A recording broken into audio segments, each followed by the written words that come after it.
All right, folks, welcome to the culture here on the Black Star Network. I'm your host, Farajii. Thank you so much for tuning in and being a part of the conversation. Folks, I'm going to share with you just a little bit about the latest coming out of Tennessee, where they now have revealed that there was some leaked audio of Tennessee GOP leaders conspiring and complaining about being called racist. We'll share a little bit of that with you. Also, we're going to have a very, very big conversation, a special one, talking about the state of Black America, the state of young people of Black America. We're going to be checking in with some dynamic leaders and having your say as well as we talk about what's going on with the next generation. And then later on, I'm going to be checking in and talking about the WIN conference, a very, very powerful conference of entrepreneurs and women. So we'll have that discussion. So stay with us. A lot to get to on today's edition of The Culture right here on the Black Star Network. Let's go.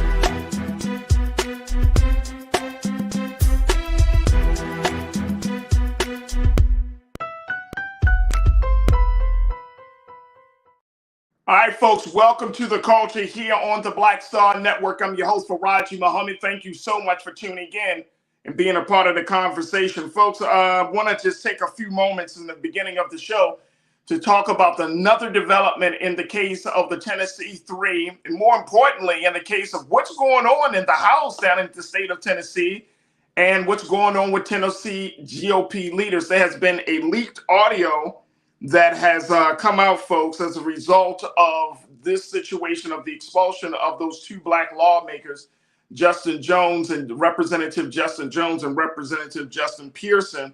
The Tennessee Holler, which is a media outlet down there, had posted some leaked audio of some of the conversation behind the scenes and within the back doors of the Tennessee House, as Tennessee GOP leaders have come out and talked about their decision to expel the two lawmakers, as well as them complaining about being called racist. I want to share with you just a little bit of what we got here from the audio, and then get your take on this. But tomorrow, I want us to dedicate some more time, if not tomorrow, sometime this week, to look at this case. And then there's the other case out of Oklahoma, where those Oklahoma lawmakers, those GOP lawmakers, complain about not being able to lynch Black people. There is a serious problem, folks, that we're having among representatives, especially among white representatives, who are saying these things, and there aren't really any laws to prevent their service. This is the situation we also saw here in Los Angeles, where some city council members made some disparaging and racist comments about Black residents, and yet they are, outside of them, making a decision to resign, there isn't any way that we can get folks removed off of these governing bodies. And essentially, we're stuck with, because of the lack of laws to cover audio and this type of hateful rhetoric, it opens up the door for poor leadership for communities that are in dire need of better leadership. All right, let me just share with you this excerpt coming from the Tennessee Holler. This is a group of GOP Tennessee lawmakers. Take a look. Take a listen.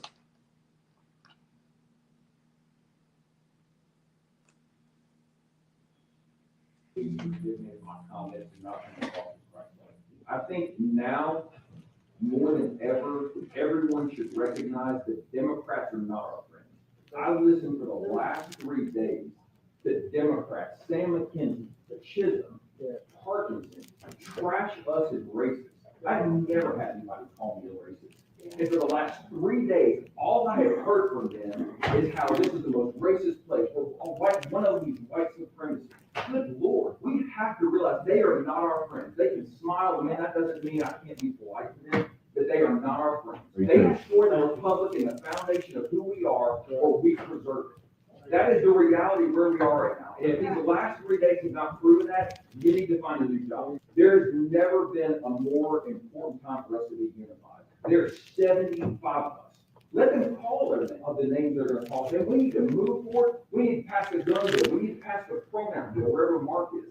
Man, we do not slow down because of their crap. We can't. The only way we move forward with some sort of unity is to call out what happened on the House floor the other night. Yes, sir. I feel like we were hung out to dry by a couple of members.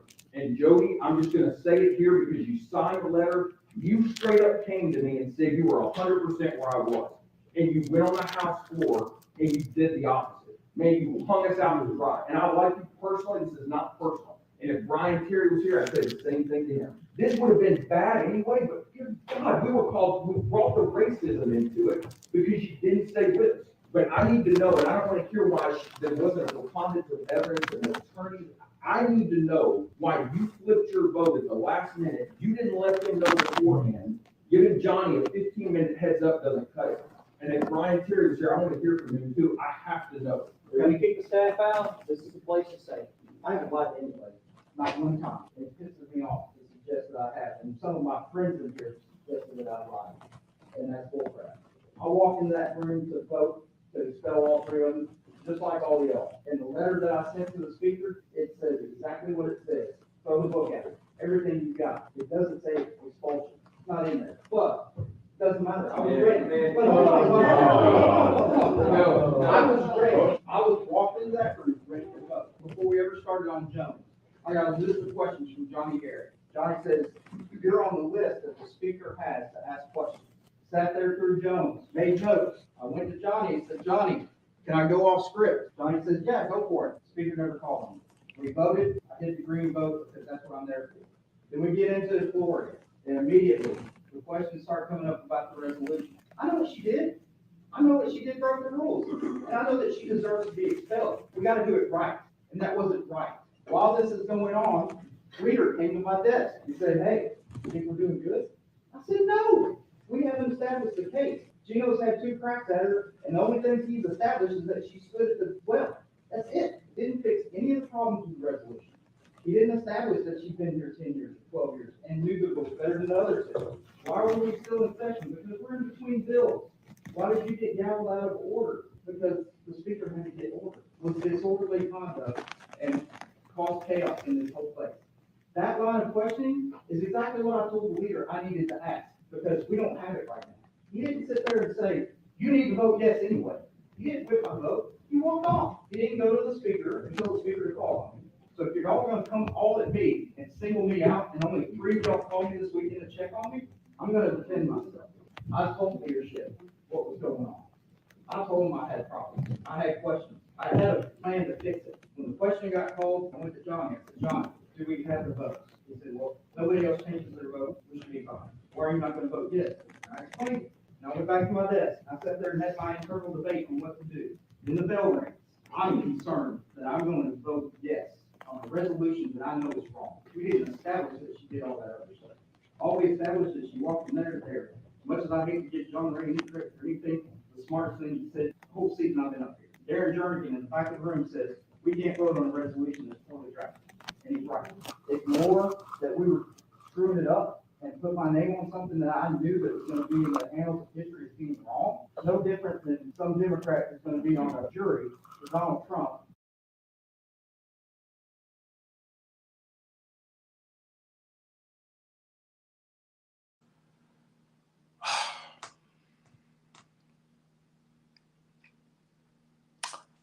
So the leaked audio is actually 9 minutes long. We just don't have enough time to share it with you today, but this speaks volumes about where we are in the quote unquote our republic.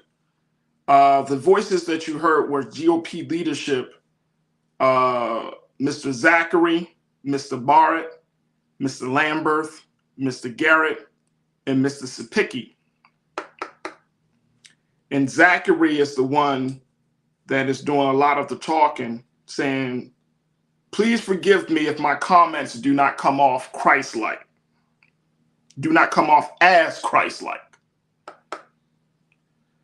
These are representatives for the state of Tennessee, GOP representatives for the state of Tennessee.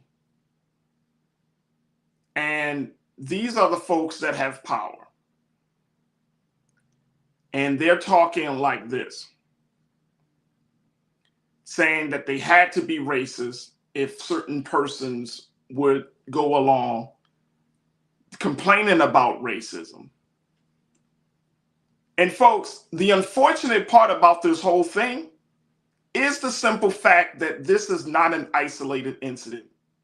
As this came out today, we heard we got word, and it's all across the news, that in Oklahoma, GOP representatives in Oklahoma complained about not being able to lynch Black people.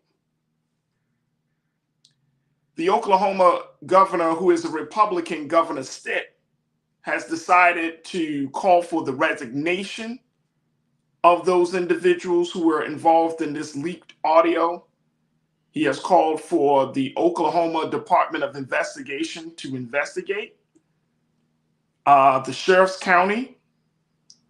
Department to investigate, even though it was shared that through a statement with the Sheriff's Department that the audio may have been obtained illegally, which opens the door for this audio to not be used in any type of court proceeding, or it may open the door for this audio to not be even a part of any real investigative substantial case against these GOP leaders.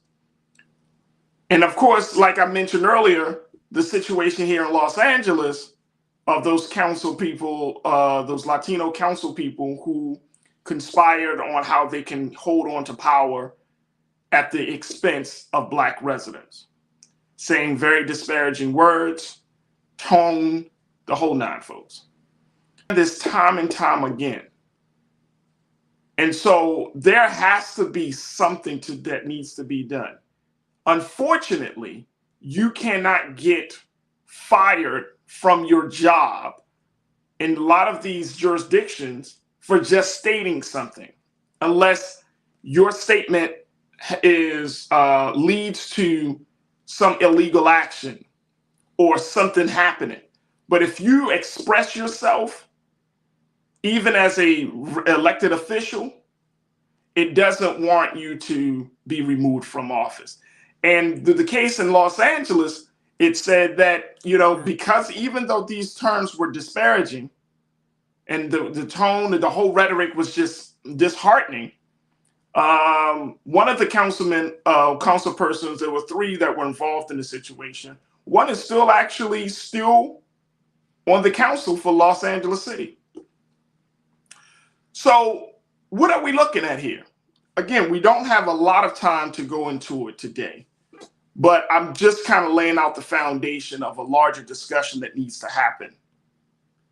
That we as Black people in this country, we need to really think about what's happening here. And the other part of it is to advocate that if you use this type of rhetoric to and you are sitting in a position of power and influence and have access to resources, and essentially you are dictating the futures of so many people's lives, this should automatically disqualify you from service.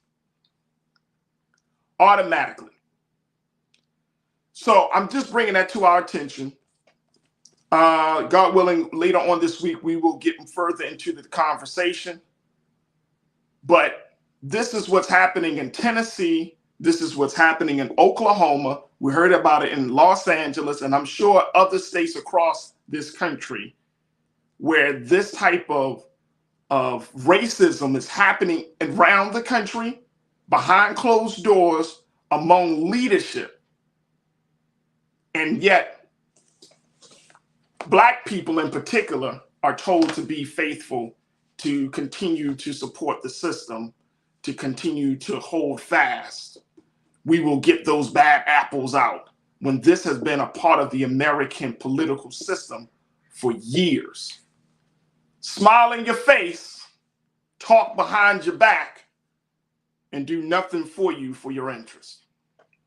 Look, I got to take a quick pause. When we come forward, we're going to shift gears. We're going to talk about the state of Black youth in America, a big conversation with some fantastic folks. I want y'all to be with me. Stay with me. We're kicking it off today here on The Culture on the Black Star Network.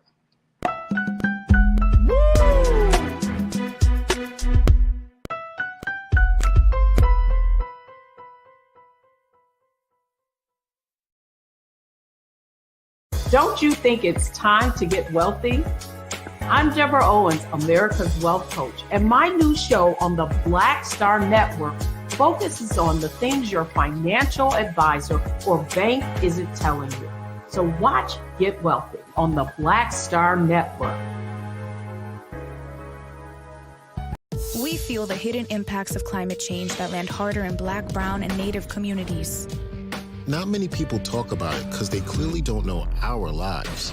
But with President Biden's landmark infrastructure and climate plans, our issues are finally seen. Removing lead pipes means we know our water is safe. Cutting carbon pollution helps our kids breathe easier. 1.5 million new jobs means stable work in communities. The impact we need. Right now. Folks, Black Star Network is here. Oh, no punches! I'm real revolutionary right now. Support this man, Black Media. He makes sure that our stories are told. Thank you for being the voice of Black America, Roland. Stay black. I love y'all. All momentum we have now, we have to keep this going. The video looks phenomenal. See, this difference between Black Star Network and Black-owned media and something like CNN. You can't be Black-owned media and be scared. It's time to be smart. Bring your eyeballs home. You dig?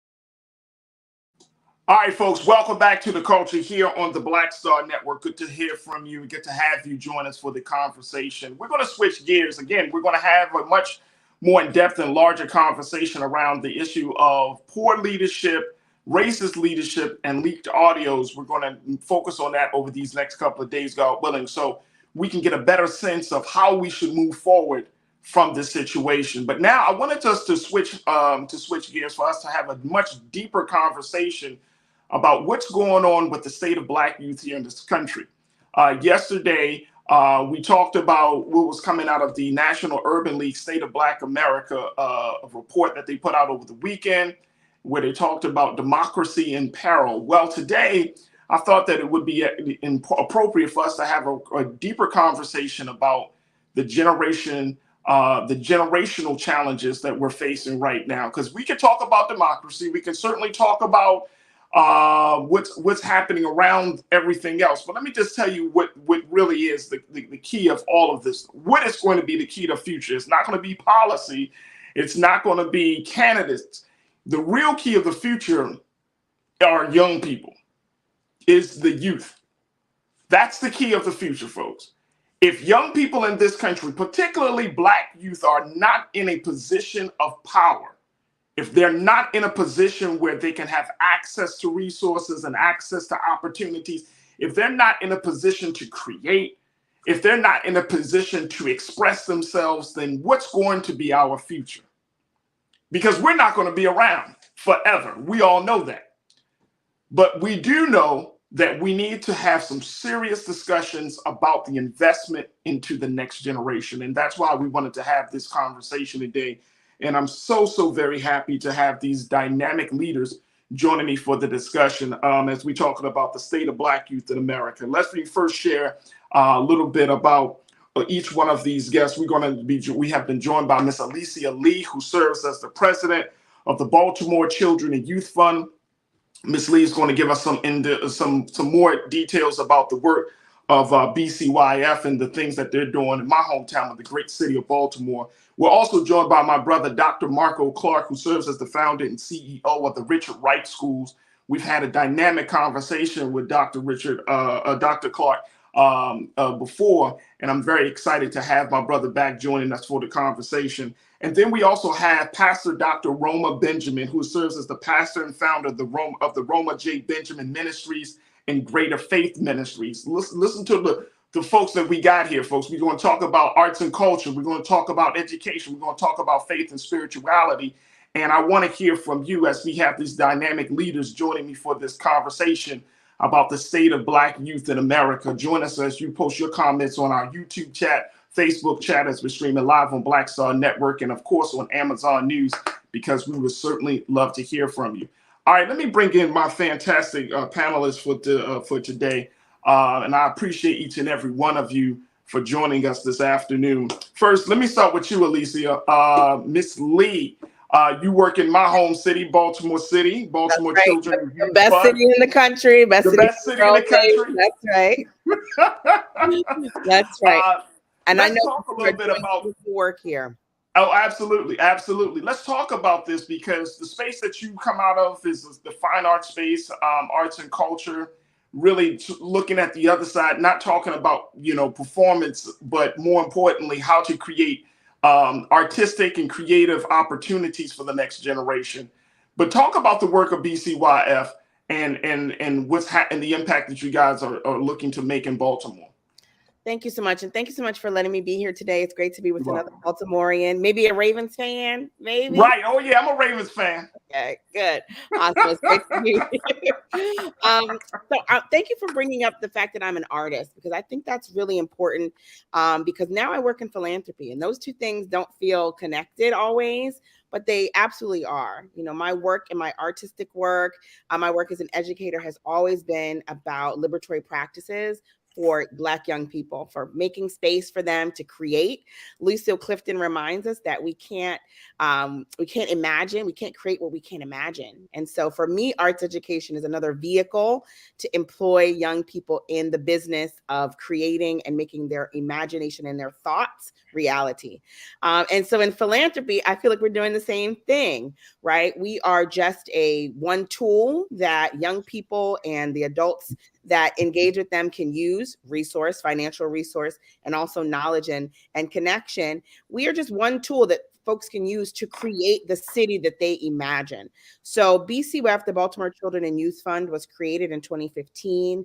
A dynamic group of thought leaders got together following the uprisings after the murder of Freddie Gray and decided that they were going to make sure that there was a policy change in the city as a result of this latest incident, of course, of police brutality in our city.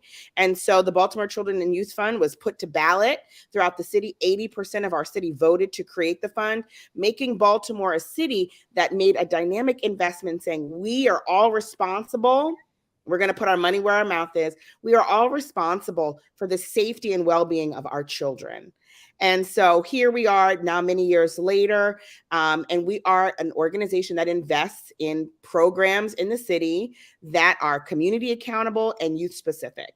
So really helping to make sure that the outcomes that community residents decide are important, making sure that the programs that community residents decide are important are the ones that are funded first.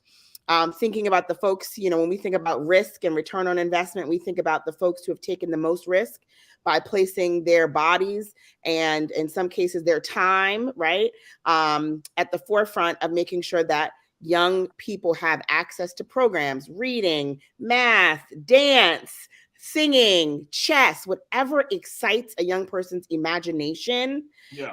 And really allowing them to, like we allow for young people, as our dream for all young people, that young people are able to leverage their interests to build relationships and to learn and grow and thrive. And so that's the work of the Baltimore Children and Youth Fund. And I'm excited to say too, we try to defy all the odds philanthropically. So, in the national picture, Black and Brown led organizations only account for about 4% of the philanthropic sector, especially pre-2020, right? And in Baltimore, at the Baltimore Children Youth Funds, 91% of our grantees are Black and Brown-led organizations. So being able to disperse about $18 million over the last 4 years and an annual amount of anywhere between $8 and $10 million into the youth development sector in Baltimore City, mostly into the hands of Black and Brown people, that's the work of BCYF. No, that's awesome. That is awesome. I want to bring my brother, Dr. Marco Clark, allow him to kind of share his opening remarks on this because, you know, to your point, Alicia, when we're talking about young people, you know, fine arts, arts and culture are generally put in the back. And I think that, you know, it doesn't make sense because I know the power of arts with that it has on me. I went to Baltimore School for the Arts. And so that's the same place that Jada Pinkett went, that Tupac went when they were young. So arts changed my life. I probably wouldn't even be in media if it wasn't for the arts, right? As I was studying to be an actor. So all of those things play a huge role. And I tell people, arts is one of the best ways to get children, the next generation, off the street from violent situations. I mean, if they're involved, and I'm talking about art in a very broad sense, performing arts, you know, whether you're a visual artist, you're a musical artist, whatever the case may be, there has to be a serious investment in the arts if we're talking about saving Black youth in this country. Let me bring my brother, Dr. Marco Clark, in, who serves as the founder and the CEO of the Richard Wright Schools. And Dr. Clark, it's always good to hear from you, brother. I'm glad that we were able to reconnect with you today. Talk to us about the work that you're doing from the education space, because as much as we have these conversations about school systems, you know, you and the team that you're working with, you was able to step out there on faith and to establish an alternative to what we are used to. And it's a model that I think that should be duplicated in states across this country. So we got a couple of moments before we take our first pause, but talk to us about the work of the Richard Wright Schools. Well, first of all, thanks for having me. I'm glad to be back. I appreciate your voice. We need you. Continue doing this work, man. So glad to be on here with some esteemed colleagues to talk this work. Thank you. I'll share with you the work that we do at Richard Wright Schools. We are the only journalism and media art school in the entire country that's on a high school level. And we are serving kids in grades 8 through 12. We're creating the next journalists, those who are going to be like you, those individuals who are going to be behind, because we got to train young people to be able to tell the true story. Because as we see what's happening right now is that stories are being sidelined by these powerful networks, and the information is being so misleading and it's bleeding into our communities. And you see the examples of what's happening. When you get bad information, then the whole community is on fire. And our community is on fire right now. We talk about people want to give back, but what about mentoring up? We want to talk about, you know, people are giving back, but what about just being able to be right there to show a kid that you can become who I am? And so the work that we're doing in DC, we are changing communities one person at a time, and we are branching out. And now we're looking at some other options where people are asking us to bleed this over into their state so we can get this work done. No, that's fantastic. That's fantastic. And you know, the work of establishing a school system, how did you go about that? How was that started? Just to give us a little tidbit of that process. I worked in a larger school district, and I got tired of seeing our kids being used as pawns. I got tired of them being the dollars, count up the dollars without educating them, without nurturing them, without providing a strong support. And so I decided to step out on faith because I felt like, quite frankly, I could do it better. And so this charter school thing came about. I got a dynamic team together who understood finances, curriculum, and facilities. And we put that all together along with a dynamic group of board of trustees who would serve our students and serve the community. And we decided that we could do it better. So we opened up this school in DC. And when we got our charter, now we've been open for 14 years, which is a big deal on a charter school level for secondary, because they like to shut the doors. But our students have been able to interview people like the late Congressman John Lewis and Jesse Jackson and Michelle Obama. Our kids have been in spaces that never would have happened without me stepping out on faith. And I'm encouraging us, the charter school realm, no matter what nobody says, is the fixer to educating Black and brown children across this country, because it gives them a voice to own their education, and it gives parents an opportunity to be a part of something that's functioning different than the pawns that they're creating in these districts. Look, we're gonna take a quick pause, man. Oh man, y'all can hear the power coming out, and I ain't even had a chance to introduce our final panel special guest, Dr. Roma Benjamin. So we're gonna get to her in a moment. But folks, I want y'all to be a part of the discussion as well, because no conversation is complete without you. Join us in the discussion. Post your comments on Facebook and YouTube as we talk about the state of Black youth in America. Stay with us. A lot more to cover here on The Culture on the Black Star Network.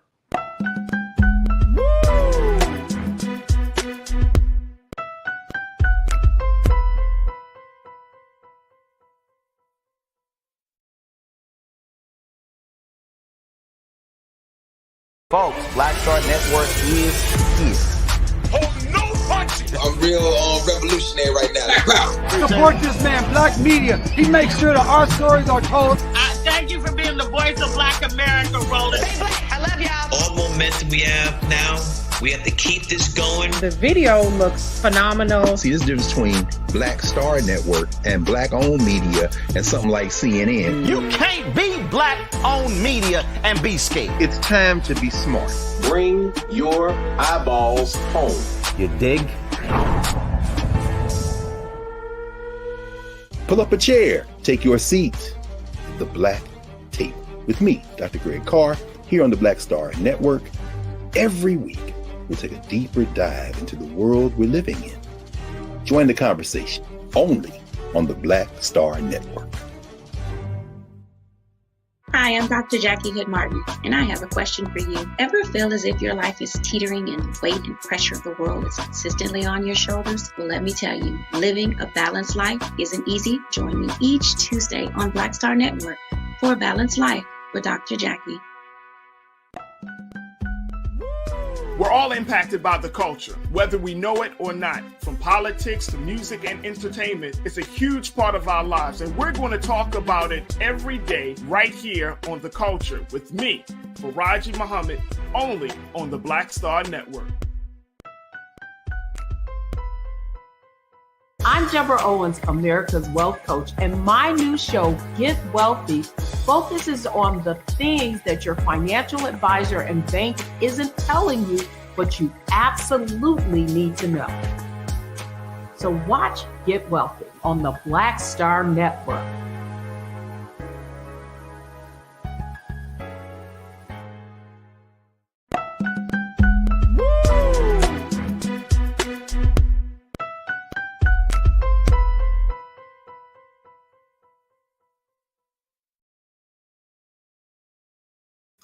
All right, folks, welcome back to The Culture here on the Black Star Network. I'm about to jump into a dynamic conversation with some fantastic leaders. We're talking about the state of Black youth in America. And joining me are three dynamic leaders that represents different factions of our society. From education, we got Dr. Marco Clark. From the fine arts and culture space, we have my sister, Miss Alicia Lee. And now from the faith and spirituality realm, we have Dr. Roma Benjamin, who's going to talk to us about the work that she's doing and why it's important for young people to have an understanding of their spirituality. So Dr. Roma, Pastor Roma, thank you so much for joining us for this conversation. Talk to us about your ministries and the work that it makes on the next generation, Pastor. Well, hello to everyone, and thank you so much for having me. And Dr. Clark is my very dear friend, and I'm so glad to be on with him. I'm here in Pennsylvania and not far from Maryland, so Alicia, you might be seeing me because I'm very much interested in the arts for our young people. I do pastor, but I don't pastor your traditional congregation. I pastor leaders. I pour into leaders, and I'm also an educator. I'm the director of curriculum and instruction in a private boys' school here in Harrisburg, Pennsylvania. I've been principal on every level in the city of Harrisburg. And my heart is really to be able to see our children read. Our Black and brown children are the ones who do not get sufficient reading instruction. They're given standardized tests that has nothing to do with almost anything in the world that they live in. And they are let's say they are graded by that. And so I've done in my church, with my church, I wouldn't pastor a church that was illiterate. I made the congregation know that immediately. So I opened up, I'm like Dr. Clark, I felt I can do better than the school system. And I've been in the school system over 25 years. I opened up a literacy center just to deal with illiteracy in the schools, in the church, in the daycares, just to deal with it in the communities, to give children an opportunity, as well as parents. I was working with parents too, to bring about a paradigm shift in education, because our children suffer, especially young men. They're classified as emotional support, or they're classified as behavior problems, and they're technically not. And I've always said the bottom line is they can't read, and especially on their grade level. So I do a lot of work within the schools and within the churches. I go in to help pastors reform and restructure their churches. So it's not just church as usual. We are very unique in how we handle this and where we go, and wherever I am led by the Lord, that's where I'm going. So right now I'm just encouraged, and I'm glad to be on with such great men and women. And thank you for having me. Absolutely, Pastor Roma. Let's talk a little bit about this because we're seeing young people. I'm going to start this with you, Dr. Clark.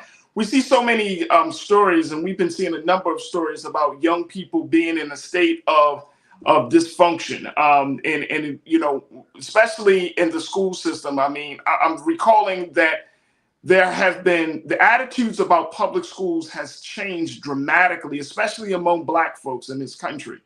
And, you know, 30, 40 years ago, you know, the mantra was coming from, you know, our grandparents and great grandparents: go to school, get a strong education, and make a way for yourself, do something good in the world.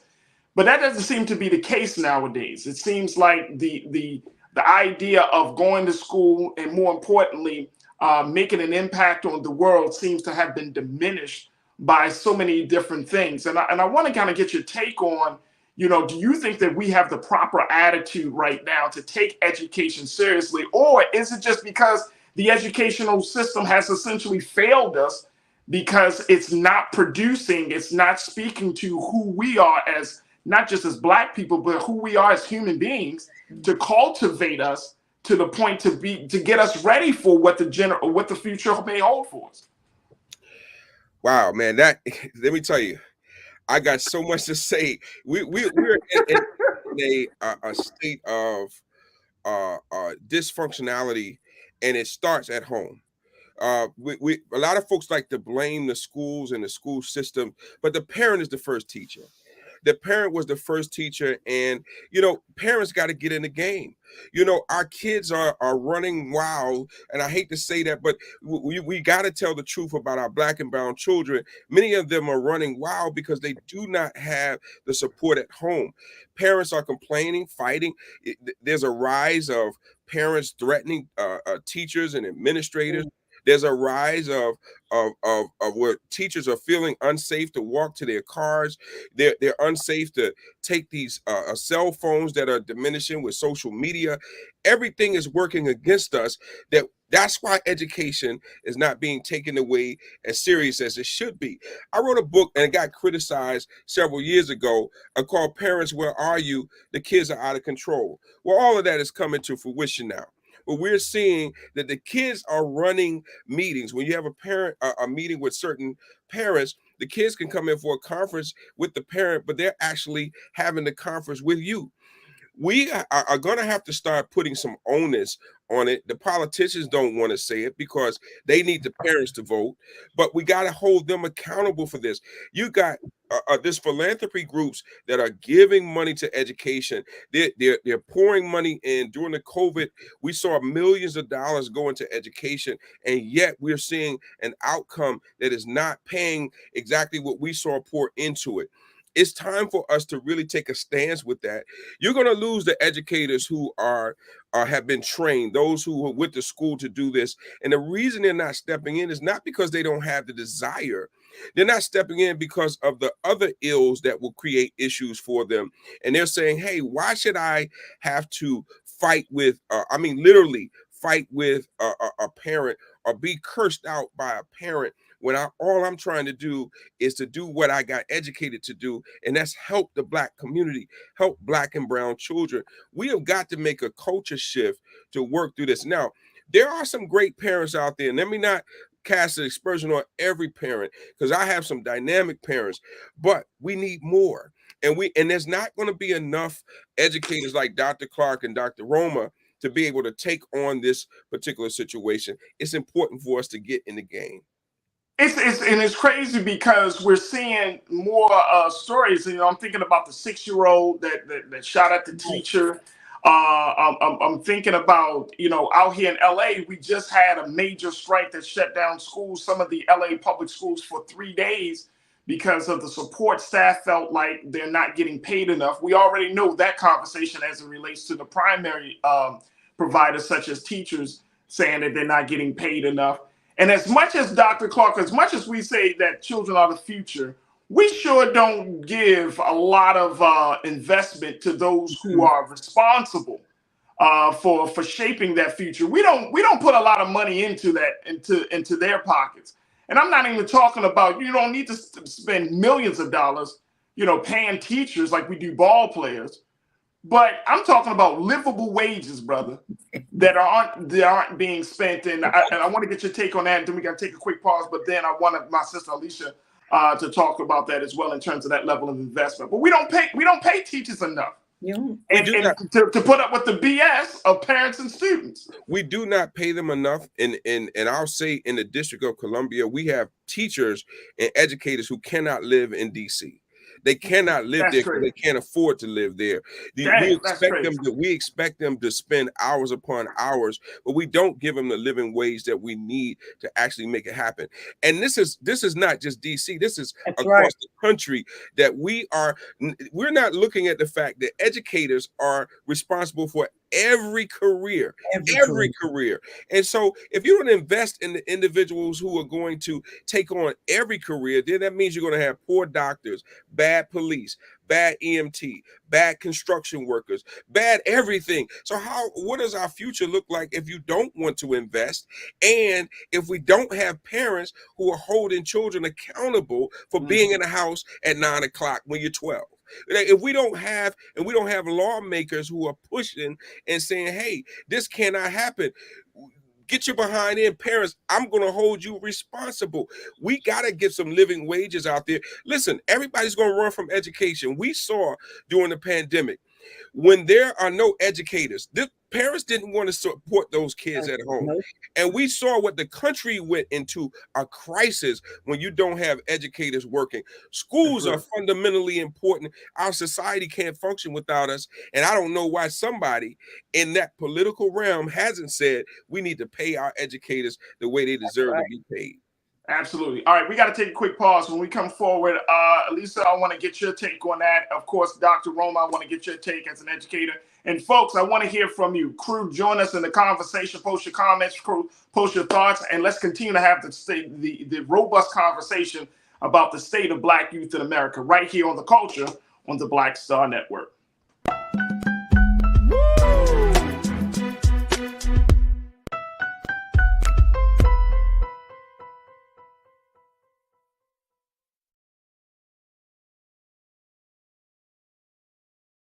Black Star Network is here.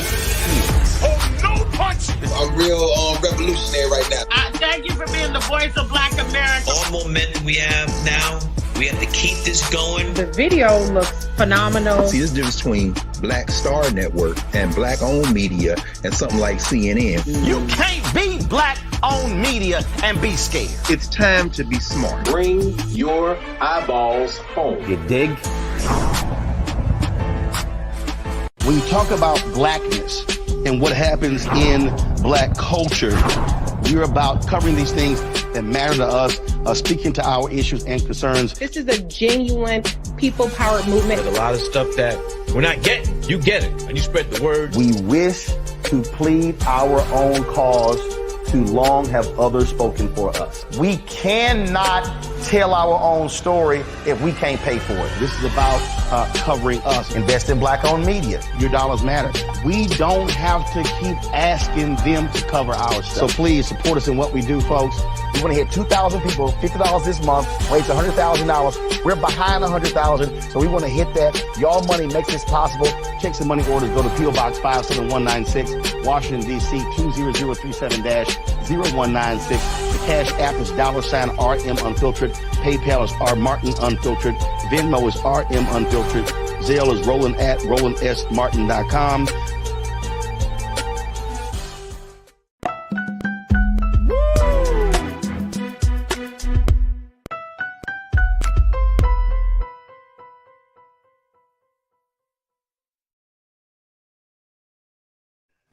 All right, folks, welcome back to the show. We've been having a fantastic conversation talking about the state of Black youth in America.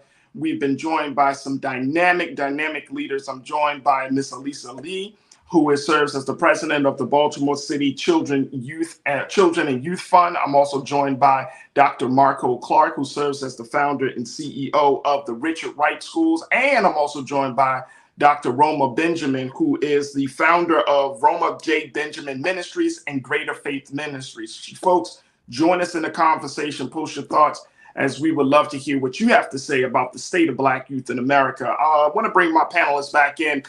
Lisa, I want to get your take on what Dr. Clark just mentioned in terms of that level of investment. That's what the work that you're doing with Baltimore City Children and Youth Fund. You're talking about investing in the next generation, creating opportunities, essentially. That's but say it again, sis. That's right. That's right. I'm just cheering you on. Yes, that's it. Oh, okay. and it seems like when we're talking about creating opportunities, it seems like that can mean a lot of different things, right? Whether it's in the school system, whether it's in the community, regardless of where it is, creating these opportunities. Give us some ways for us to create opportunities. If the schools that our children are going to are deficient in some areas, do we continue to rally around some sort of political transformation to happen?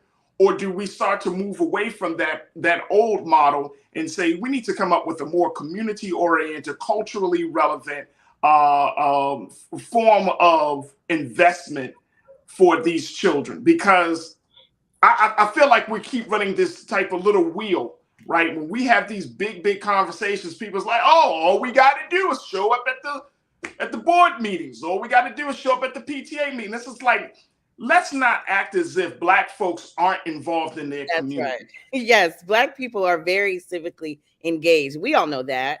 Right. In terms of philanthropic dollars, even Black people give more than anybody else. Why? Wait a minute, hold on. Let's say that again, because I want the people in the chat to hear that. Black folks give more than anybody else? That's right. Black people give regardless of the economic place of our world. So if the stock market goes up or down, Black people still give. When do they give? Mostly at church, right? Mm-hmm. But they do give. They continue to give, and a lot of the money that they put into their church communities filters out into our communities.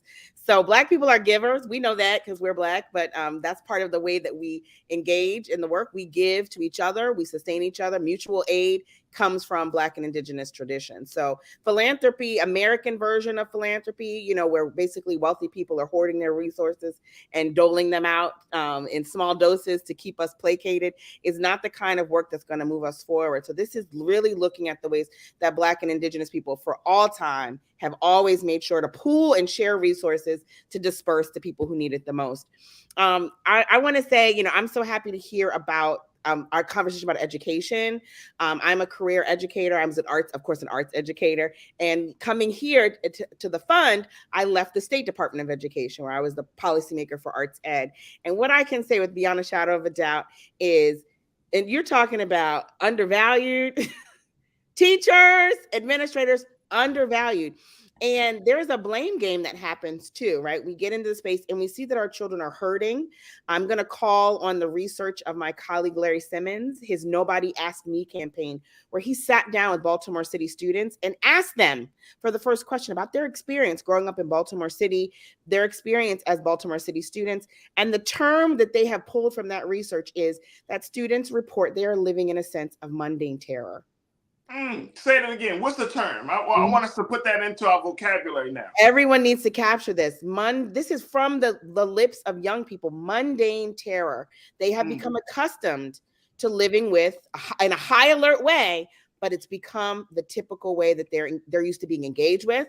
They understand that when they show up in spaces on a city bus, in a store, right, that people are intimidated by them because they are young Black youth, whether they're about something good in that moment or not. They understand the way that they are perceived. They know that there are low expectations for them from the community at large, or that's what they perceive. And so I think when we hear that, that's a rallying cry to all of us, because none of us want any of our children to feel that way. None of us want that. So it's about the accountability or the sense of network that is created when we know our children are hurting. How can teachers, with kids are at school, families, because kids are at home, and the community all connect to protect and create a safety net around these young people so that they can traverse through, growing up is hard, traverse through childhood to youth to adulthood, knowing that we have their back. And so that's really I think the job of the adult community is for us to figure this thing out. And I think one of the things we can do is not misinterpret the other two spaces. School is a critical time in a young person's life. That's right. They spend most of their time at school. Right. Also, your family, right? This is a lifelong relationship that you're going to have. How can schools think about some of their job being to help families to be more productive and more healthy, right? And then how can the families support the schools? And then finally, that third space of community space. So many of us were lucky that we found adults in our community who engaged our passions, whether it was lacrosse or chess or reading or poetry, people in the community who brought and were generous with their gifts and talents and created third space for us to be safe outside of school and outside of school and home, a space for us to really thrive and grow and explore. Yeah. All three of those spaces have to be working collaboratively for young people to know that that the city has its back. And so that's what we're trying to do here is to see more of that coordination. And Lisa, I am so happy that you bringing up these points.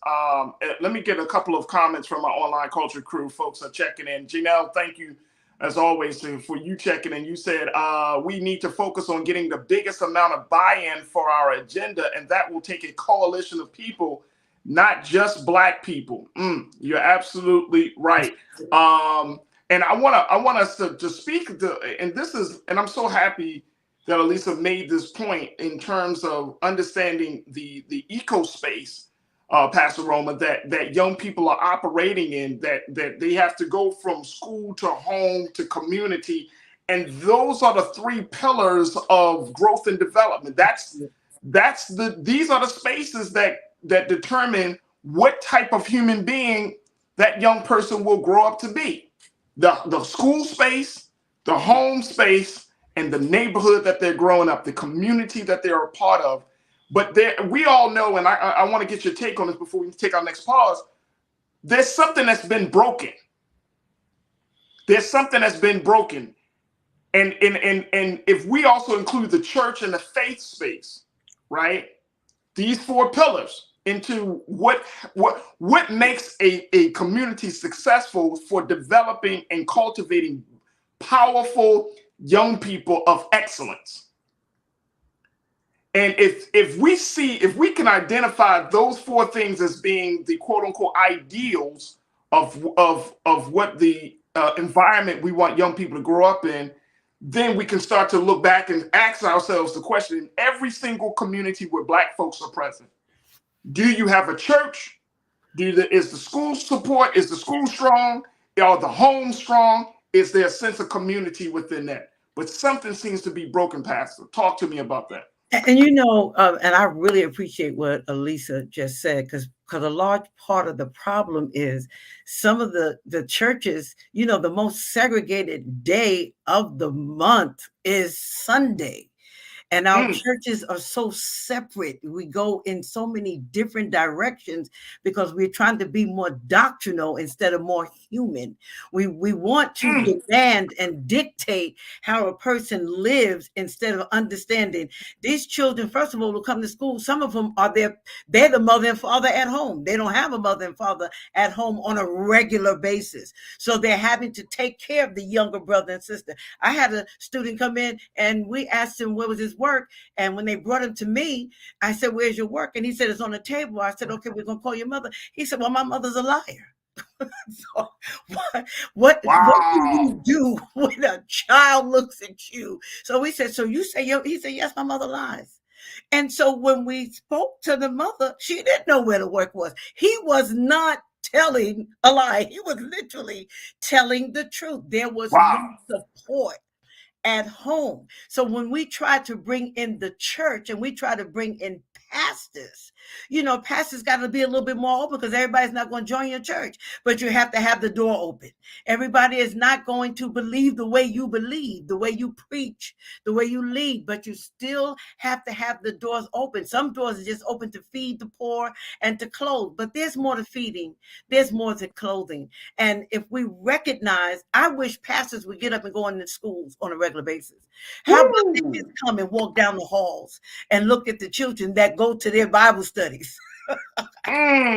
Children who go to their Sunday schools, who's totally different in the school system than they are in the church. So I agree, the four got to come together: the church, the school, the community, and the family. There has to be some type of connection that we're no longer judging, pointing the finger, saying who's right and who's wrong. You know what really baffles me is our children, they'll wear a $250 pair of sneakers. And the parents won't even invest in something like an arts education, or, everybody think that their child got to go in the NBA or the NFL. And the opportunity to become a doctor is greater than getting in the NBA or the NFL. But they'll give $250 pair of sneakers, but won't invest in a reading program. And your child's in the 8th grade and read on a 3rd grade level. That is a problem. But I really believe people like us, whoever said it takes more than Black people, you are 100% correct. It takes everyone to realize and recognize if we don't catch it soon, we're going to lose a generation, because the pandemic exposed the fact that we were not properly prepared to teach technology and virtual learning. We were not ready for it, even though we have technology. Now, I've been to Dr. Clark's school. His school is top notch. But when you go in some of these public schools, they are faking the funk. I'm sorry to say it like that. They look Pastor, I got classes, but they don't have technology classes. You sitting there doing behavior things. If we would really dig into this and start from A to B to C to D instead of trying to jump it and make it work overnight, I believe that we could really change the paradigm in our cities, in our states, and in our churches. And you know what? I got to take a quick pause on that, Pastor, because to get a next break in. But see, and this is the part, and I want us to have a part of the discussion is how do we make all of this relevant and real for the next generation? From Dr. Clark, the work that you're doing, education, where a young person feels like not only are they being educated, but they are becoming the educator. Same with you, Lisa. Like, we're talking about internalizing what arts mean, that they see themselves, I am an artist, I am a creative.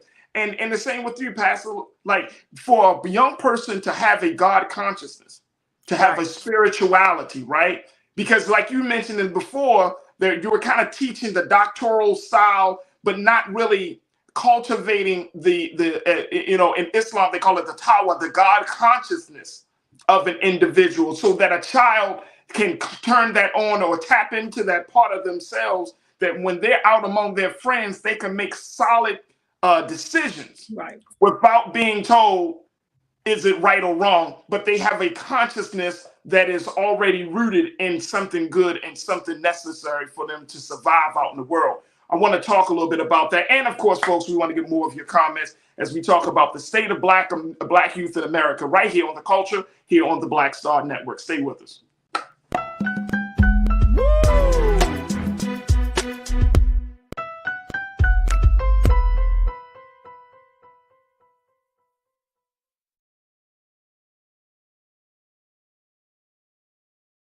Hi, I'm Dr. Jackie Hood Martin, and I have a question for you. Ever feel as if your life is teetering and the weight and pressure of the world is consistently on your shoulders? Well, let me tell you, living a balanced life isn't easy. Join me each Tuesday on Black Star Network for A Balanced Life with Dr. Jackie.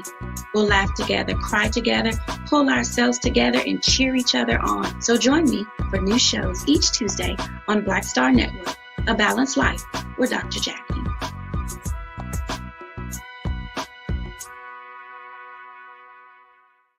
Black Star Network is here. Oh, no punches. I'm real revolutionary right now. Thank you for being the voice of Black America. All momentum we have now, we have to keep this going. The video looks phenomenal. See, there's a difference between Black Star Network and black-owned media and something like CNN. You can't be black-owned media and be scared. It's time to be smart. Bring your eyeballs home. You dig?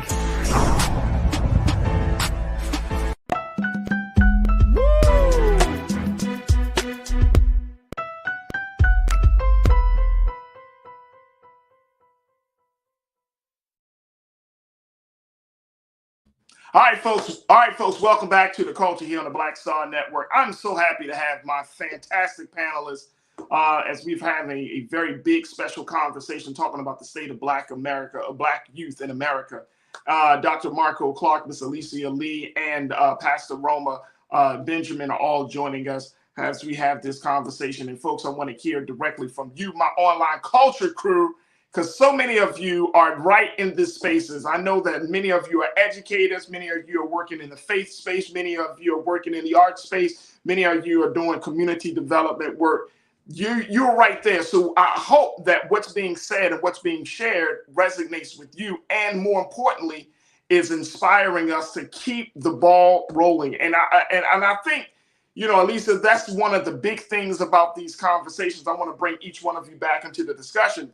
That's one of the big things about this conversation is that we hear it, we have these discussions, but I'm talking about being inspired enough to fully internalize what we're hearing, what we're seeing, right? Because, yeah, you know, we can talk about the heroes and sheroes that came before us, right? And we talk about them all the time. We quote them, we bring them up into the conversations, we tap into their spirit, we use their vision for our professorial discussions about what Black people should be doing in America. But one of the key things that always stuck out for me, and Pastor Roma and Dr. Clark, I want to get your take on this as well. But Elisa, one of the key things that stuck out for me is that Dr. King, Dr. King, Malcolm X, Harriet Tubman, whoever you want to call down roll, they did not see themselves as being outside of the struggle. Mm-hmm. They fully internalized the struggle, and they made a decision that they were going to go all in or die for the struggle. That's right. They didn't, it wasn't, I'm in today, I'm off tomorrow. It was like, this is what I believe. This is the future that I want to put myself and sacrifice myself for. Therefore, I'm going all in. And the crazy part about all of the heroes and sheroes is that a lot of them were exposed to Black thought, Black consciousness at a very young age. Mm-hmm. So talk to us about how do we get to that place of internalizing this whole process? How do we get the next generation to not be on the outside, on the outskirts of change and revolution and liberation, but that they to the point where they can now say, I am change. I am the revolution. I am the liberation struggle. I think that's the ticket, right? We've got to raise stronger young people. We've got to all be collectively working to make sure that young people are strong and strengthened as they grow. One of the ways that we're doing that in my current work is by thinking about, again, the heroes and the sheroes and the internalization of the struggle, the folks closest to the problem. Come on, sis. Come on. I say it all the time. Come on now. And so what we do at the Children and Youth Fund is we invest heavily in grassroots organizations because they are the folks from the community who looked around and said, hey, this is what I got to offer. Y'all want some of it? How can I help? Right? Not people who parachuted some solution from over yonder, but people who were there. Those are also the people who for decades have disinvestment, right? People who pop up. I love it when, when our wonderful principal said, to be honest, I just knew I could do it better. There's so much of that. Come on, right. And then those folks can't find the resources to sustain their solutions over time. But those are the solutions that are transformative. Young Black people deserve to see in their community, not just in a history book, Black people having sovereignty over their own lives and communities. And so at BCYF, we're proud that our grant portfolio, 91% are Black and Brown-led organizations, when we know nationally the number is less than 4%, especially that pre-2020 phase, right? So when we put money and resources, when we put power and relationships, and when we put trust back into Black people's lives to determine the fate of themselves, I think that's when we see transformation occur. So we've got to, make sure that gatekeepers are not keeping the resources and keeping back knowledge so that people cannot make the kinds of transformations, because the solutions are already thought of. We just got to resource them. Dr. Clark, my brother, how do we make this struggle? How do we make this reality, this future real? How do we make sure that the next generation are becoming internalized examples of what we want them to be, and more importantly, what we need them to be? Well, first of all, my sister, Miss Lee, you said 91%. I'm gonna tap in and make that 92%. Get the other 1% over to Richard Wright. But the one thing I want to say is that we have to be, you're right, it's grassroots. We have to be a pipeline giver. And so as educators and as leaders, we got to build a network to come behind. I think part of what we have gotten away from in our community is that we stopped building leaders, and everyone went isolated in different places. And so for me, we've been in business and we've been pulling students along. When they graduate, they go to college and they come back and work for the organization. I have young people who are teachers, who are my IT, who are in charge of different things, so that when it's time for me to retire, that cycle can continue on and we can continue to build a bridge. We forgot what William Drumgold talked about as being that, that bridge builder. Being the bridge builder is important for us to make sure that we happen. And we forgot that for a time, and we're seeing the downfall of not creating that pipeline and keeping that pipeline going. And so it's up to us to make it happen. All of the work you mentioned, Malcolm, and we quote all of those historians, but what happened was the bridge fell apart. They were building people along and the bridge stopped. And now we see all the gaps and the challenges ahead. So we have to continue to put that bridge back in place and make it continuously happen. I want to go to your point very quickly, Dr. Clark, because you said this in the past. I want to get your take on this question as well. But you're talking about building leaders. I've been doing leadership development work, whether in Baltimore and then now I'm here in Los Angeles.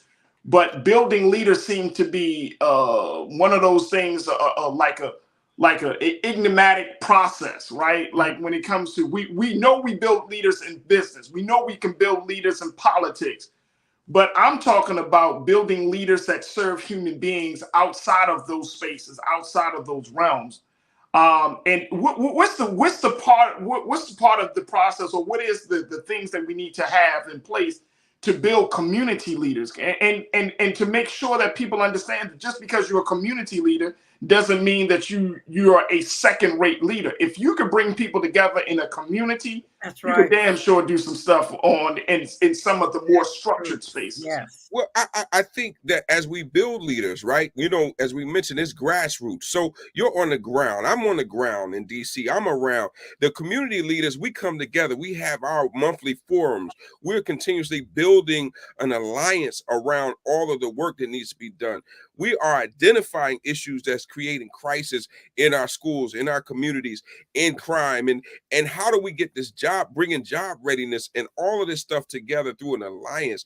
we're able to build this pipeline and I call building leaders because, as I tell students, I'm not building individuals to just go work. I'm building you to lead. Everyone can lead if they're willing to serve. And so the reality is that this is all about service. This is understanding that you're in a position to serve. And as you serve, you lead folks. People will follow you. This is a movement that we have to understand. Everything we do in a Black and brown community is a movement, because that movement is something that's going to require, it's going to create positive change. And that positive change is what moves us along. So I look at everything as building a leader. A community person is never second rate, because I'm going to tell you, the best friends you could ever have as a leader is the community leaders that can and get that work done, because they can do things that you just cannot do, and they open up an avenue. So when you walk in the room, your voice will carry a whole lot because of those individuals who are out on the front line. I thank God for the community leaders and the soldiers that are out there in that community, because they get it done every single day, and they trust you to do the other stuff behind the scenes. Hey, Dr. Clark, let me just say, when our brother Mayor-elect Brandon Johnson of Chicago, he just got into office, and seeing where he was an educator. He came out of the teachers union space, right? And I posed the question right here on my show. I posed the question, should we start looking at civil servants as city leaders, right? Because the civil servants are, as Alicia said, and this is the old saying, you're closest to the problem, therefore you're qualified and to come up with the solution. And I'm looking at that, because a lot of times that model of rich white business people, or if you might be just rich, you could be Black and rich, don't work, man. It doesn't work for us anymore, because something is still not present in that person's experience. But when you might have a person that comes from the fire department or the police department or the school system, or they come from a community association, they come from a union, somebody that understands the struggle of people on the ground, they might be the best and most qualified, because they understand the struggle. They understand the day-to-day realities of people. And I think that that point that you just made, brother, speaks volumes about where we need to go. Pastor, I want to give you that opportunity, talking about internalizing for the next generation. How do we make sure that our sons, our daughters, nieces, and nephews, and grandchildren internalize that they are the future? Not that we just saying it, but they actually know it, and they know it from a very, very divine source. Right. And I always say that they're actually not just the future, they are the now, because we say future as if it's far away, but it is not far away. It's actually right now. And what Dr. Clark said about leaders, building leaders, when we build leaders, the leader's greatest return is a leader. So come on, Pastor. Don't take me to church on no doggone Tuesday. We're not just sitting up, just playing around. You're right. Those that are closest to the problem, they are our leaders. So we have a lot of students. I see a lot of my former students. Some of them are district magistrates. They're running for judge. They're trying to do stuff with city council. They're coming back within the city where they know they struggled the most, and they have a voice. And we have to give them that voice. I always tell students, you're a spirit, you have a soul, and you live in a body. But don't just focus on your body. You are a spirit. And so God speaks to us. He gives us ideas. He gives us witty ideas. Just like Alicia is saying, the foundation that she comes up with money with people who really need it the most, not those that are dangling $1 million. And then you got to jump ropes. You got to fill out 50 pages of something to get $1,000. That's a bunch of crap and garbage that we have thrown into the Black and brown community. No, we really need people to pour into leaders, because they are our return. Dr. Clark, you're right. I'm supposed to be retired, y'all, but I tried to retire. I tried to retire, but they called me back. I have to. I said, I have to do this until I die. I cannot stop this until I die, because we have a voice. It doesn't matter if we're talking to 1,000 or if we're talking to one. We have to be able to affect and impact right where we are. And I'm so glad. Listen, I promise you, somebody wrote on here, it takes a village. Well, it takes a lot of villages, actually. Absolutely. And that's my sister. A lot. Hey, that's one of my great sisters, and she's a great leader in here in the city of Los Angeles. Karen Connor, you said we are the village. What is broken? Yes. There is too much divisiveness within our communities. To raise powerful children, we must be like-minded and equally yoked. Children follow examples, good or bad. There it is. There it is. Look, I gotta let all of you go, but I want to kind of I'm gonna just ask one question. Y'all got 10 seconds to answer this question. Considering the state of Black youth in this country right now, do you believe we still have a bright future? Pastor Roma, what's your take on that? Yes or no, ma'am? Yes, and we need to trust each other to help develop it. Yes. All right. Elisa Lee, what's your take on? What's your answer to that? Absolutely. Blackness is a wellspring of creativity, Black identity. And I believe if we don't solve it, the children will help us to solve it. So we got to work together. Dr. Marco Clark, what's your take? I believe we got a bright future, because you can't beat a person who's determined to win. And we got to make sure that everybody's in the game. And we got to call out those who are not. Yes. There it is. Dr. Marco Clark, founder, CEO of the Richard Wright Schools, Miss Alicia Lee, who serves as the president of the Baltimore City Youth and Children and Youth Fund, and Pastor Roma J. Benjamin of Greater Faith Ministries. She is the founder of Roma J. Benjamin Ministries and Greater Faith Ministries. I thank each one of you for being on the show to have this conversation. I hope and pray that our watchers, our online culture crew, appreciated this discussion. But I want to say thank you, not just for being on the show, but for the work that each one of you are doing today to empower the next generation. I know that this was just one of many conversations, but this is a national conversation. This is a community conversation. This is a necessary conversation that we need to have, and to have your brilliance, your expertise, and your insight means everything. Thank you to each one of you. Thank you for being so good for the culture. Thank you so much. I appreciate y'all. All right, folks, we got to take a quick pause. When we come forward, let's have a conversation about the WIN conference. I'm going to share with you what that is all about and how you can be supportive of that. Stay with us. It's the culture here on the Black Star Network.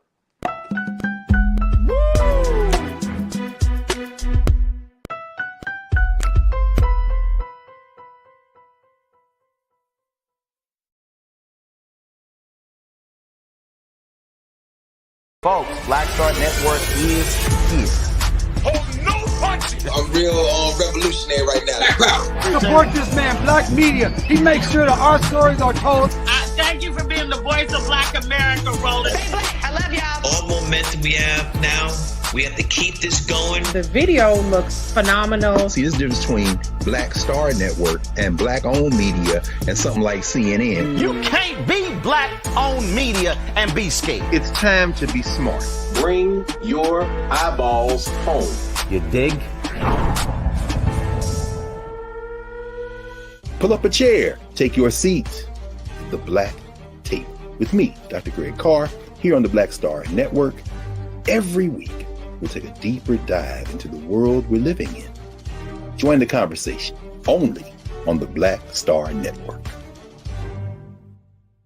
Hi, I'm Dr. Jackie Hood Martin, and I have a question for you. Ever feel as if your life is teetering and the weight and pressure of the world is consistently on your shoulders? Well, let me tell you, living a balanced life isn't easy. Join me each Tuesday on Black Star Network for A Balanced Life with Dr. Jackie. We're all impacted by the culture, whether we know it or not. From politics to music and entertainment, it's a huge part of our lives, and we're going to talk about it every day right here on The Culture with me, Farajii Muhammad, only on the Black Star Network. I'm Deborah Owens, America's Wealth Coach, and my new show, Get Wealthy, focuses on the things that your financial advisor and bank isn't telling you, but you absolutely need to know. So watch Get Wealthy on the Black Star Network.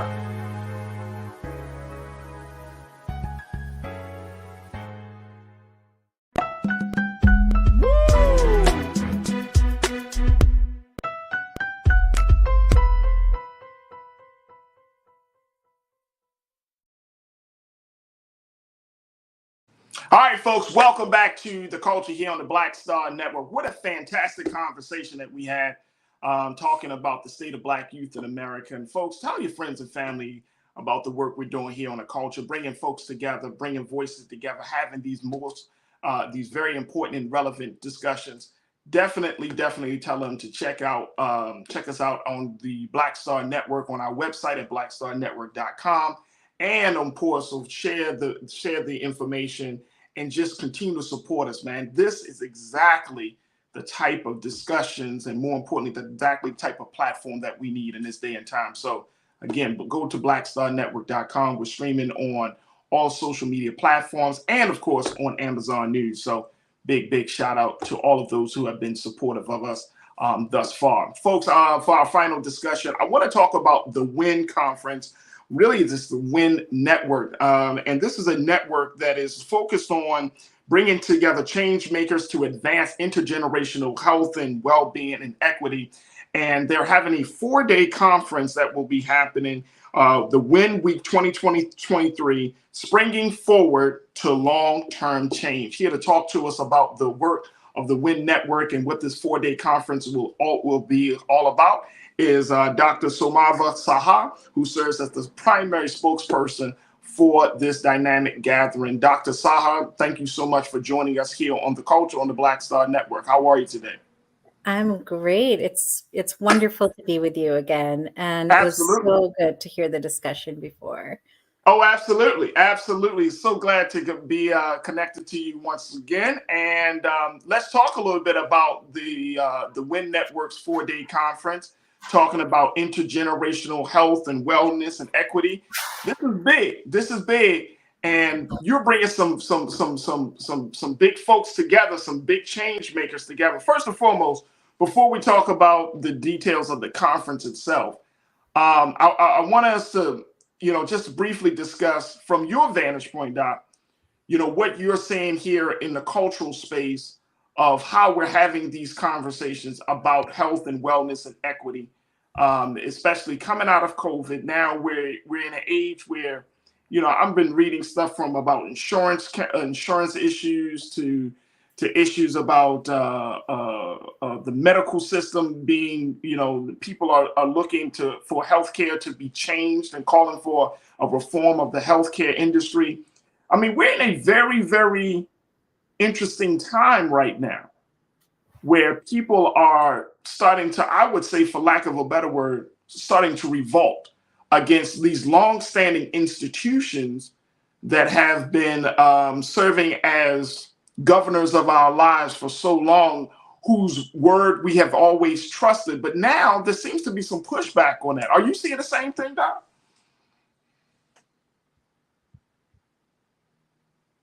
We got Doc. I do. Can you hear me okay? Yeah, I can hear you now. Yep. So first of all, I'm so glad you raised that, because in our work at Wellbeing and Equity in the World and the WIN Network, we knew at the beginning of this pandemic that the only way to begin to keep each other safe is to know that we had to restore trust. And that trust had to be based on, first, an acknowledgement of the harm that had happened in communities of color, in communities that have experienced inequities in their ways, in ways that reconciled with their history, and acknowledge that. Second, that before asking for trust, actually showed trust. And so we worked with hundreds of communities around the world. And instead of asking the public to trust the public health system, what we did is we flipped that. We said, let's bring the public and make the public invite the public to be the public health system, to reconnect us, who we can be with each other.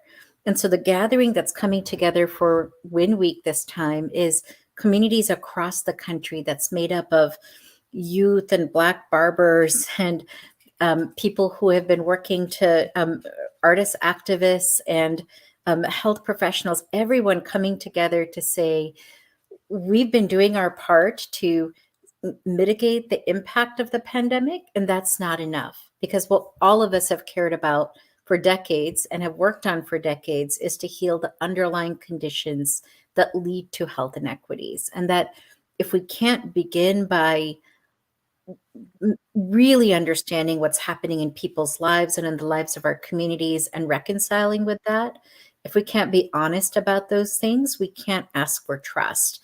And if we're trustworthy, what we need to do is show that, to actually move the money to where the pain is, and trust the leadership of those who are closest to the challenges. And then as we do that, to begin to say, how can those people, the people who are closest, actually lead the response, and what would they do? And what they showed us is that they could do brilliant things. They could not only get people vaccinated and protect their mental health, they could help them get connected to jobs and food. They could get prison rights expunged.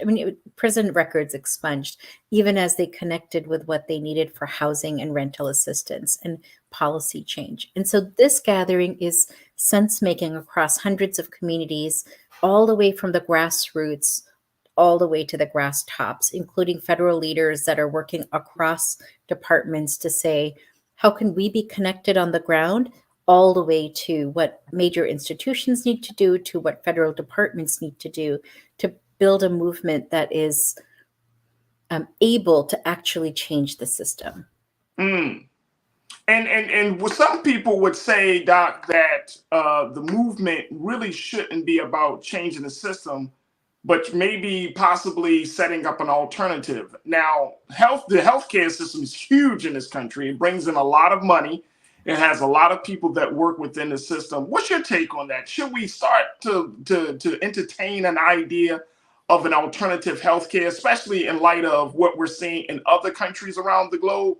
Especially when you're seeing that, in places like Cuba and other places where they have free healthcare. Canada has free healthcare. Like, do we need to fundamentally go that far down to change what it looks like for people to be taken care of? I would not only say yes, it's what we've been working on for the last, 15, 20 years, where we actually changed the entire way healthcare is paid for large systems, and really supported people, healthcare system that meets people where they're at and takes care of them in a whole person way. And what we've been able to show is that when you do those kinds of ways of doing healthcare systems in the US, you can substantially improve health outcomes and lower cost, even in in Medicaid systems. But when I'm talking about changing the system, I'm not just talking about the healthcare system, because your health outcomes don't begin once you get to the doctor. They begin as a child. A kid that's growing up experiencing toxic racism or poverty is going to have a 40-fold higher risk of developing heart disease and diabetes, and that means they're going to be at much higher risk of dying of COVID. So we're talking about changing some behaviors from our childhood, or from the future for the future of children. No, I'm saying that we have communities that have been disinvested, and we need to stop blaming us, the people who are affected by poverty and inequities, and start acknowledge it. Let's diagnose the problem accurately.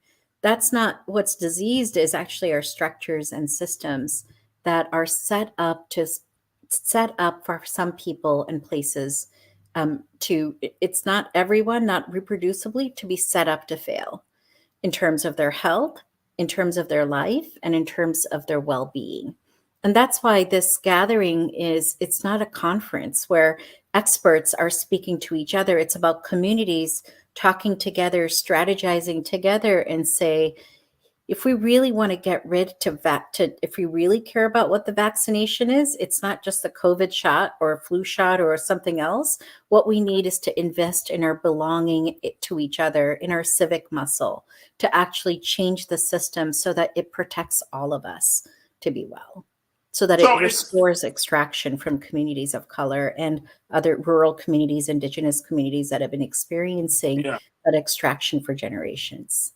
No, and it's talking about becoming more proactive rather than being reactive. Yeah, that's real prevention. That's what public health is all about, right? But Right. it's what I call deep prevention. I love it. I love it. Doc, I got to take a quick pause. When we come forward, we're going to get more details about the 4-day conference of the WIN Network. And of course, folks, I want to hear your thoughts. So make sure you post your comments in our chat on YouTube and Facebook. And so, of course, stay with us as we continue to have the conversation about the Spring WIN Week here on The Culture, right here on the Black Star Network.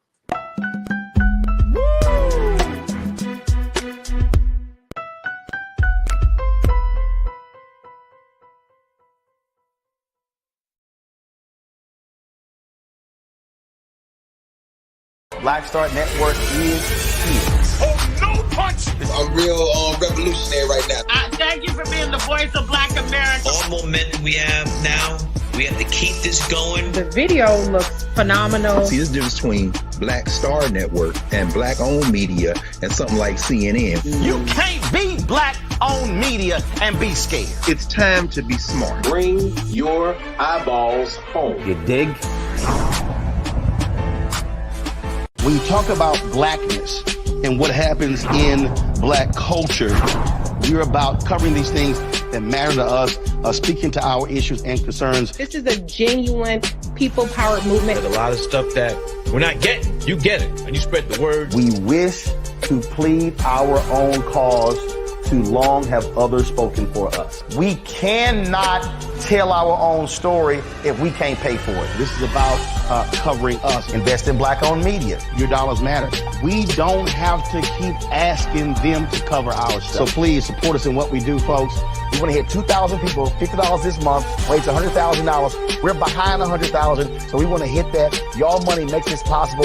Checks and money orders go to P.O. Box 57196, Washington, D.C. 20037-0196. The Cash App is $RM Unfiltered. PayPal is R Martin Unfiltered. Venmo is RM Unfiltered. Zelle is Roland at RolandSMartin.com.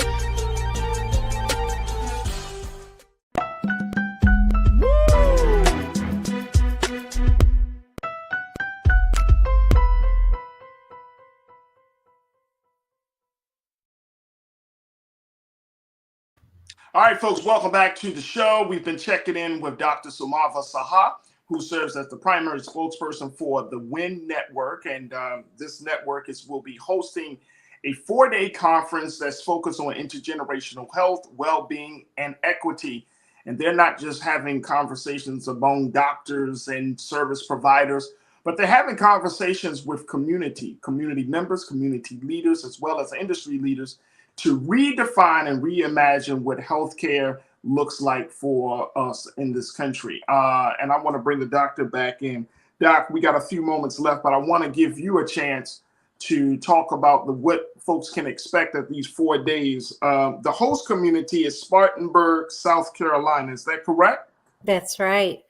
We're so excited to be hosted by Spartanburg because that's a community, one of the Wellville communities that's convening this together with us, along with Communities Rise Together in the WIN Network. And what they as a community have been doing is reconciling with their own history and saying, how does that reconciliation with what happened, for example, during urban renewal or even further back, when the First Nations people were removed from their lands, how does reconciling that history help us understand our present? And then how does understanding our present help us chart a path to the future? So that first day of the conference will be about everybody coming in because it's community, and community begins with relationship and food and joy. But then we are going to get serious on that first day to think about our past, not just in Spartanburg, but all across the country, and what it looks like when we can be honest about our past to then say, how do we begin to chart a path that addresses that past? That second day will be all about looking at the present. How can we multi-solve? What if we could solve 3 problems at the same time? And what are the biggest opportunities? Like, if knowing that this is a year where ARPA funds will be allocated by the end of this year for the next 5 years, broadband funds are going out to communities. How can we begin to position ourselves across everything that we bring to address the underlying community conditions, or what we call the vital conditions, that are in the community level that will then help to create the well-being of people?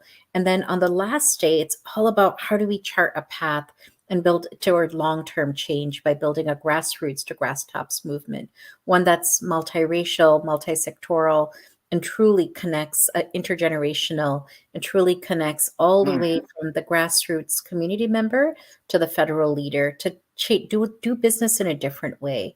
And as we do that, communities will, for example, get to vote on what kinds of data should the federal government collect or not collect? What should they begin to, what's the priority about policies that would build a just and restorative well-being economy? How can we address structural racism in healthcare and public health? And what does it look like for us to think about that, not from the experts on the Hill or the industry insiders, but in a way that starts and is grounded in what communities that are experiencing racism and other inequities have to say about that. That is awesome. That is awesome. It is such necessary work, Doc. And to see that there is a group of people, a coalition of folks that are doing this work at a very, very important and critical time in our country speaks volumes about the level of consciousness that is present right now. And I always push back. Folks say, well, people aren't doing anything. And it's like, no, you just don't know who is doing what. People are doing things on the ground level. And we're seeing more and more movements happening in this country right now than probably like ever before, where folks are saying enough is enough. I'm not going to sit on my hands and not do anything and just complain. I'm going to get involved. I'm going to do something. The WIN week will be kicking off on April the 24th. It will go all the way until April the 27th. Folks, you can definitely get more information, and also you can join them for their conference. It's 4-day conference virtually. You can go to winnetwork.org. That's WIN network.org to get all of the details, to sign up for this virtual conference, and to be a part of the conversations around intergenerational health, wellness, and equity. And Dr. Somava, if we look at, what's going to be the big takeaway from this conference, what would you say for those who say, okay, we've come together a lot, but what's going to be the big takeaway piece? What would you say? What do you want people to walk away with after leaving this year's WIN Spring Conference? When we got together 2 years ago, we figured out how we would move a federal pipeline of resources to communities and got 30 million into the hands of local leaders. It created 5,000 jobs and built a connected network of people. This time it's going to be about saying, if we're looking ahead in 2 years or 5 years, what are we going to be proud of that we can write to our children and our grandchildren? What are our kids going to do to define the future for who all of us are to one another? And I think what people are going to be coming into this is not just a spirit of celebration of all that's been accomplished in the last 2 years, but a spirit of possibility, of knowing that what we need to change the system is each other. And that if we're really together in that, we actually have the power to change the system. There it is. There it is. That's inspiring for me.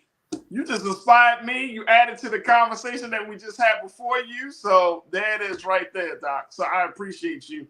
Dr. Somava Saha, thank you so much for your time talking to us about the WIN Network, and more importantly, talking about this 4-day conference. Again, folks, go to the website, winnetwork.org, winnetwork.org. And Dr. Saha, we will certainly love to have you back on to talk about some more of these issues, talk about the next gathering, all of that good stuff. So just trust and believe and know that you have a home with us here on the culture, here on the Black Star Network. Thank you so much. It's a joy.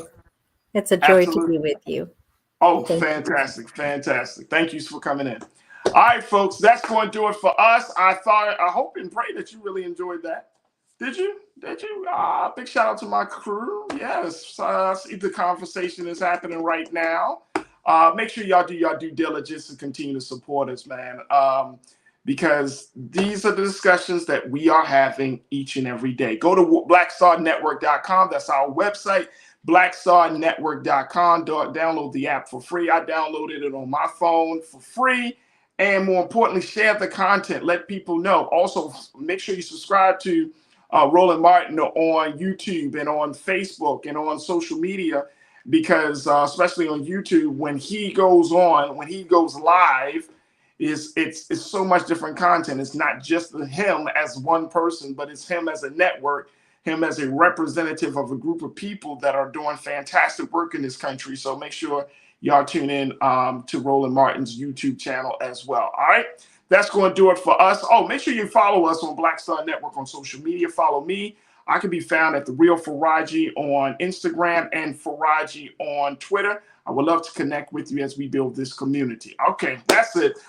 Stay tuned. Up next is Roland Martin Unfiltered, coming up at you at 6 p.m. Eastern Standard Time. But as always, never be afraid to challenge what's wrong. Stand for what's right while being yourself in the process. And God willing, we will be back tomorrow. We got some more great conversations. I'm going to check in with my sister Suzette Speaks. I'm going to check in with my man Scotty of Off Script Sports TV, and so much more. So that will be happening on tomorrow's show here on The Culture. Thank you so much for tuning in. Have a safe and blessed afternoon and evening. God willing, we'll check in tomorrow for another exciting edition of The Culture right here on the Black Star Network. Peace.